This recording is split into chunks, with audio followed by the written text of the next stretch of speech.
வணக்கம். நான் கீதா அன்பழகன்.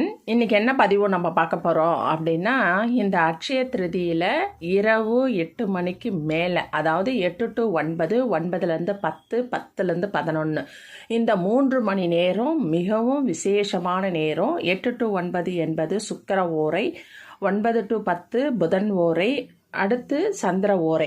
இந்த 3 ஓரைகளில் நம்ம ஒரு தாந்திரிகம் நம்ம வீட்டில் செய்து வைக்க போகிறோம். அந்த மாதிரி செய்யும் பொழுது நம்ம வீட்டில் பண வரவு, பணத்தடை, இதற்கிடையில் பணத்தால் ஏதாவது ஒரு திருஷ்டி இல்லை அதிர்ஷ்டம் இல்லாமல் இருக்கிறது, உழைப்புக்கேற்ற ஊதியம் கிடைக்காம இருக்கிறது, நம்ம ரொம்ப பாடுபடுறோம் ஆனால் நமக்கேற்ற அங்கீகாரம், சரியான அங்கீகாரம் கிடைக்கல அப்படின்னு நினைக்கிறவங்க இந்த தாந்திரிகம் செய்யும் பொழுது அவர்களுக்கு உடனடியாக பலன் கிடைக்கும். அதாவது எத்தனை முயற்சி செய்து நான் பண்ணாலும் எனக்கு சக்ஸஸ் ஆகும்.